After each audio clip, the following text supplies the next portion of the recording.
అందరికీ నమస్కారం. డాక్టర్ దాసరి నారాయణరావు గారు పరిచయం అవసరం లేని పేరు. ఎంత చెప్పినా ఇంకా ఎంతో విషయం మిగిలిపోయే పేరు. ఎన్నో ప్రయోగాలు, ఎన్నో సంచలనాలు, ఎన్నెన్నో విజయాలు, సిల్వర్ జూబ్లీలు ఎన్నో సాధించిన క్రియేటివ్ పర్సనాలిటీ అయింది. మరి ఆయన ఇప్పుడు తీసిన సినిమా ఎర్రబస్సు. అన్ని ఊళ్ళోని ప్రేక్షకుల్ని థియేటర్స్ వైపు తీసుకెళ్లే ఎర్రబస్సు ఇది. మరి ఈ సినిమాకి సంబంధించిన విశేషాలు దాసరి గారు అలాగే హీరో విష్ణుతో ముచ్చటిద్దాం. నమస్కారం దాసరి గారు. ఎలా ఉన్నారు సార్? బాగున్నామ్మా. Hi Vishnu, how are you? Okay, so Dasari garu, will start with you only. మీరు అసలు చేయని ప్రయోగం అంటూ లేదు, అలాగే సాధించిన విజయం అంటూ కూడా లేదు. సో మీ ఫస్ట్ సినిమా 1972లో తాత మనవడు నుంచి స్టార్ట్ అయ్యి మీ వండర్ఫుల్ మార్క్ ఏదైతే ఉందో అలాగే కంటిన్యూ అవుతుంది. మీ సీక్రెట్ ఏంటంటారు? ఓపెన్ సీక్రెట్ అమ్మా, అది హార్డ్ వర్కింగ్. 24 గంటలు పనిచేయడం నేను నేర్చుకున్నది. సినిమా తప్ప మరొక వ్యాపకం లేకుండా సినిమాలు తీశాను. ఒకసారి నాకు ఎన్టీ రామారావు గారి మధ్య సంభాషణ జరిగినప్పుడు, జీవితంలో మనం చేస్తే ప్రొఫెషన్లో ఒక మనిషి నెంబర్ 1 కావాలి అంటే ఏం చేయాలనే దాని మీద డిస్కషన్. ఆయన చెప్పారు, ప్రొఫెషన్కి ఫస్ట్ ప్రయారిటీ, సెకండ్ ప్రయారిటీ ఫ్యామిలీకి కానీ మిగతా వాటికి కానీ ఇస్తే వాళ్ళు నెంబర్ 1 అవుతారు. So my priority is for my cinema అన్నాడు ఆయన. దాన్ని ఇంకా స్ట్రాంగ్గా ఆయన చెప్పిన తర్వాత బాగా ఫాలో అయ్యాను. So my first priority cinema. ఒక సినిమా తర్వాత ఒక సినిమా, ఒక సినిమా తర్వాత ఒక సినిమా. మంచి సినిమాలు తీయాలి, పోటీపడి విజయాలు సాధించాలి అని కష్టపడ్డాను. కష్టపడ్డంత వరకు నియర్లీ నాకు 82% ఆర్ 83% సక్సెస్ రేట్. బహుశా ఇంత రేటింగ్ ఎవరికి ఉండదు. అది నా అదృష్టం. ప్రేక్షకులు, తెలుగు ప్రజానీకం నా పట్ల చూపించిన ప్రేమ, అభిమానం. విష్ణు, మీరు యాక్చువల్లీ దాసరి గారి హీరో అనేదే ఫిల్మ్ ఇండస్ట్రీలో వెరీ బిగ్ సర్టిఫికేట్. సో ఈ ప్రివిలేజ్ని ఎలా ఎంజాయ్ చేస్తున్నారు? ఆయన పక్కన కూర్చొని మాట్లాడేదే ఒక పెద్ద ఆనర్. ఎందుకంటే మా నాన్నగారు ఒకటే అన్నారు సినిమా చేసేటప్పుడు, అది లైఫ్ ఇంకా అద్భుతంగా ఉంటే చూడరా, ఎంతో మందిని లాంచ్ చేసిన చెయ్యి అయింది అని చెప్పారు. But one person I miss today very badly, నేను విపరీతంగా మిస్ అయ్యేది ఈరోజు Dasari Padma aunty. She would have been the first person who would have been more happy that I'm uncle డైరెక్షన్లో నేను యాక్ట్ చేస్తున్నానంటే. I use to love her a lot. నాకు పెళ్ళవడానికి one of the main reasons aunty అనమాట. She's the rock star. So it's a privilege. ఒక నటుడుగా నేను ఇక్కడికి వచ్చి, ఇట్స్ లైక్ క్లుప్తంగా మా జనరేషన్ భాషలో చెప్పాలంటే, క్రికెట్ ప్రతి ఒక్కడు ఆడతాడు. సచిన్ టెండూల్కర్ రిటైర్ అవ్వక ముందు, అక్కడ ఆడక ముందు అతను తెలియ టీంలో ఆడితే ఎంత వాట్ గ్రేట్ ఎక్స్పీరియన్స్ ఉంటుందో, ఐఎమ్ హ్యావింగ్ దట్ ఎక్స్పీరియన్స్. ఆయన డైరెక్షన్లో ఆయనతో యాక్ట్ చేయడం. So I'm really privileged. Super. Dasari గారు, మీరు మీ మొదటి సినిమా తాత మనవడు సినిమా, తాత మనవడు కథ. ఇప్పుడు 151వ సినిమా మళ్ళీ తాత మనవడు కథే. ఈ రిలేషన్ మీద ఎందుకంత ఇష్టం మీకు? అంటే నాకే కదమ్మా, ప్రతి ఒక్కరికి ఉంటుంది. ఎందుకంటే తాత మనవడికి ఉన్న బాండేజ్, ఏ అనుబంధం అయితే ఉందో అది విడదీయలేని అనుబంధం. సింపుల్గా చెప్తాను. ఇప్పుడు మ్యారేజ్ అయింది, మీ హస్బెండ్ ఉన్నారు, నువ్వు ఉన్నావు, ఓకే, మీకు పిల్లలు పుడతారు. అయితే but this is the age for you and for your husband career నిలబెట్టుకోవడానికి. మన లైఫ్లో స్టాండ్ కావాలి, పిల్లలకి ఒక స్టాండింగ్ ఇవ్వాలి, కాబట్టి నేను బాగా కష్టపడాలి, దిస్ ద టైం నేను సంపాదించడానికి అని you care more for life stand అవ్వడం కోసం. కమిట్మెంట్ అనేది స్ట్రాంగ్ అవుతుంది. పిల్లలు మన సెకండరీ అవుతారు. ఎంత ఎఫెక్షన్, ఎంత ప్రేమ ఉన్నా కూడా వాళ్ళ బ్రతుకు కోసం వాళ్ళని సెకండరీ చేస్తాం.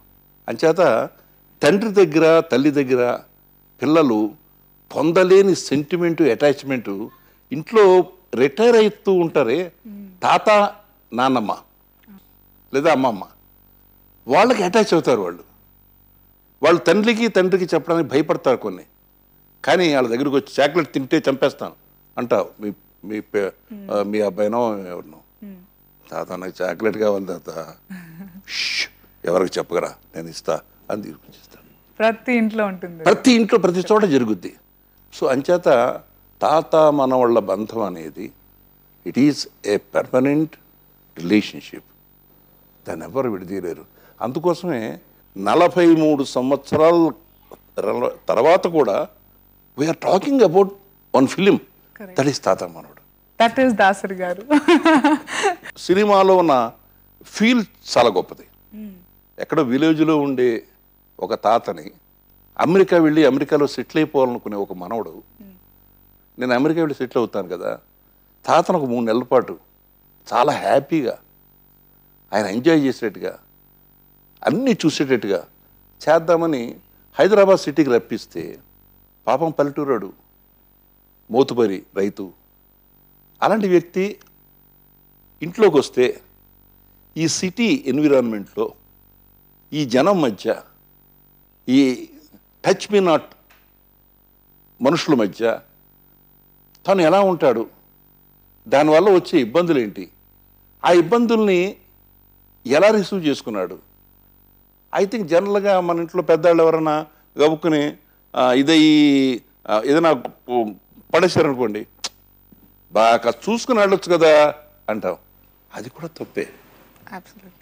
For their age, for their experience, for their sentiment వాళ్ళు మనకు చూపించిన దానికి ఏం పర్లేదు తాత ఉండండి, ఏమవుతుంది, వాట్ హ్యాపెన్స్, నథింగ్, పోతే ఇంకోటి వస్తుంది అంటే వాళ్ళు ఎంత సూతింగ్గా ఫీల్ అవుతారంటే, అలాంటి ఒక క్యారెక్టర్. అంటే తాత ఏ తప్పులు చేసినా కూడా భరించగలిగిన ఒక మహోన్నతమైన ఒక యంగ్ జనరేషన్ సంబంధించిన క్యారెక్టర్ అని చెప్పడానికి ఒక పెద్ద నిదర్శనం ఈ ఎర్రబస్ సినిమా. హౌ ఇస్ ఈ రియలీ, మీ ఇద్దరి మధ్య రిలేషన్ ఎలాంటిది?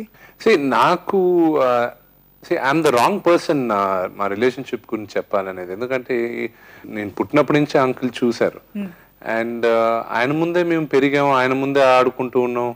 కానీ మా బయట పర్సెప్షన్ ఏంటంటే అబ్బాయి దాసరి గారు గురుగారు మోర్ దెన్ భయాన కన్నా గౌరవం ఎక్కువ ఉండేది. మన ఏమైనా గురుగారు వస్తాం, మనం మెల్లగా మాట్లాడదాం, ఇంక గట్టిగా మాట్లాడితే ఏం చేస్తారు, ఏం చేయరు, it's a sign of respect అంతే. So that sign of respect automatic గా అది మనం పెట్టుకునేది అయిపోయింది. సో అది ఆయన ఇన్కల్కేట్ చేయలే, అది ఆయన ఆరా, ఆయన డిసిప్లిన్ ఇట్ మే పక్కన వాళ్ళకి ఓహో ఇలా ఉండాలి ఇలాంటి వాళ్ళతో అనేది ఆయన చెప్పాల్సిన అవసరం ఇలా ఉండాలి అనేది లేదు. That's how you will behave automatically. అది చాలా నేర్చుకున్నాను నేను. ఒకటి షూటింగ్ లేట్ అయ్యేది కొన్ని సందర్భాల్లో. నేను 7:30కి షూటింగ్ స్టార్ట్ అయ్యేది. అంకుల్ వచ్చేసి కూర్చునేవాళ్ళు అక్కడ. ఈయన వచ్చి రెడీ అయిపోయి మేము కొన్ని అనివార్య కారణాల వల్ల ఒక గంటన్నర లేటు ఒక 2 రోజులు జరిగాయి. నేను కంగారు పడిపోతున్నాను అక్కడ.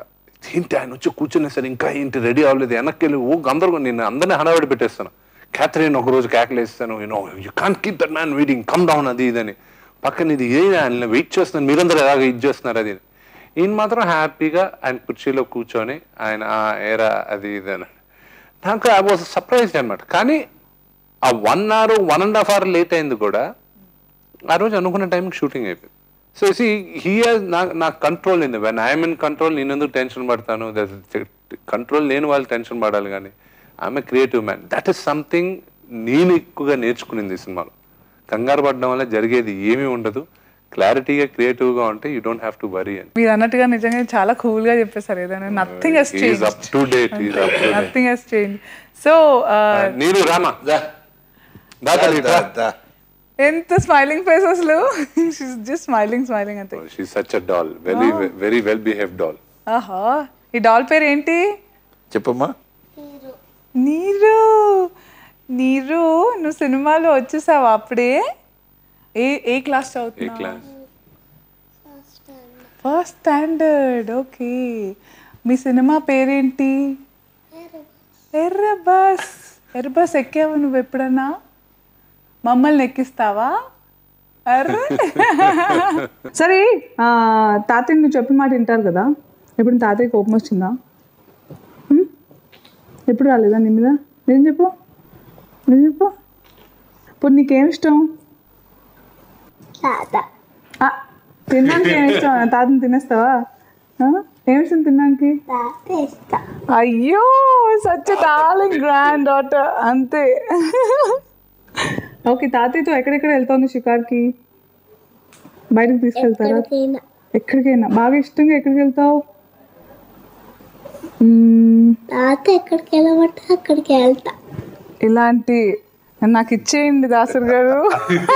సీరియస్లీ నిజంగా ఇంత గుడ్ గర్ల్ నువ్వు. ఇప్పుడే ఇలా ఉన్నావు కదా, నిజం చెప్పు. నువ్వు గుడ్ గర్ల్ ఇంతేనా? ఓహో. ఈ అన్నయ్య గుడ్ అన్నయ్యనా? నిజం చెప్పు. నిజంగా మోహన్ బాబు గారు ఏమవుతారు? అన్నయ్య. మోహన్ బాబు గారు అన్నయ్య విష్ణు అన్నయ్యనా? అది ఎలా? How is it possible? అంతేనా? అక్కడ అన్నయ్య, ఇక్కడ విష్ణు అన్నయ్య. ఓహో, అక్కడ అన్నయ్య. అన్నయ్య అంటే మోహన్ బాబు గారా? విష్ణు అన్నయ్య అంటే విష్ణు అన్నయ్య. ఆహా, మరి మరి మనోజ్ అవును. మనోజ్ అన్నయ్య. లక్ష్మి అక్క. లక్ష్మి అక్క. నేను అక్క. ఆంటీ.